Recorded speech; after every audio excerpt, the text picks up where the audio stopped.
yourself in this scene for a second. You've just been freed from 400 years of slavery. You've crossed a sea, you're now in the middle of a desert, at the foot of this massive mountain, part of a brand new nation. So what's the very first order of business? Well, the answer, it's probably not what you're thinking.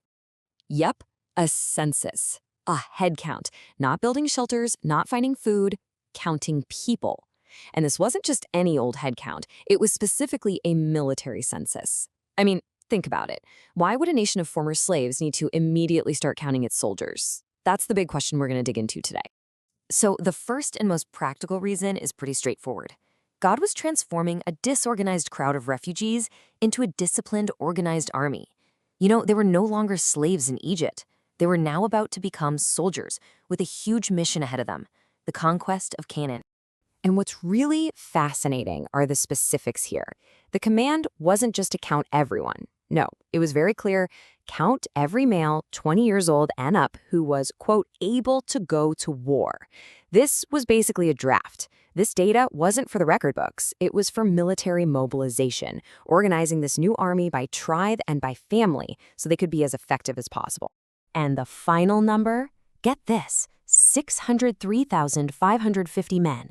Just let that sink in for a minute. Over 500,000 soldiers ready to fight.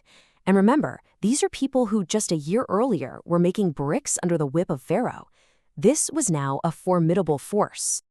And this census was incredibly detailed. It wasn't just one big number.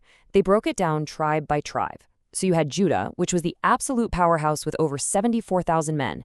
And then you had the smallest, Manasseh, with just over 32,000. This kind of detailed breakdown was crucial for organization, not just for battle, but for life in the wilderness. And that level of organization, well, it wasn't just for military purposes, which brings us to the second reason for the census. See, beyond the battlefield, this census was the actual blueprint for structuring an entire society right in the middle of the desert. It was about creating order out of what could have been total chaos. And it all revolved around a very specific focal point. And that focal point was the tabernacle, the physical symbol of God's presence. It was the literal geographical center of the entire nation. It didn't matter if they were on the move or setting up camp. Every single person was positioned in relation to where God was dwelling. So using that census data, the tribes were organized into 4 big divisions, and each one was assigned a specific direction around that central tabernacle. Now, this wasn't just about keeping things neat and tidy. For this entire nation, we're talking an estimated 2.5 million people when you count everyone. It was a constant physical reminder that their entire existence, their safety, their identity, their future, it all revolved around a God-centered life. Okay, now here's where the story takes a really fascinating and honestly a tragic turn. This census we've been talking about, the one in the first chapter of Numbers, it's only the beginning. It's like the before picture in a dramatic story that's going to span 40 years. You see, the entire book of Numbers is framed by 2 separate censuses. This first one counts the generation that came out of Egypt. But tragically, because they rebelled and didn't trust God, that entire generation of over 600,000 men would die out there in the wilderness. Then there's a second census taken 40 years later.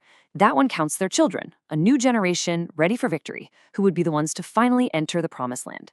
So these 2 lists tell this powerful story of failure, of judgment, and ultimately of God's enduring faithfulness to his plan.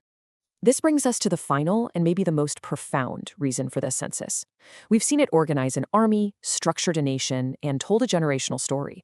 But you have to step back and ask, where did all these people come from in the first place?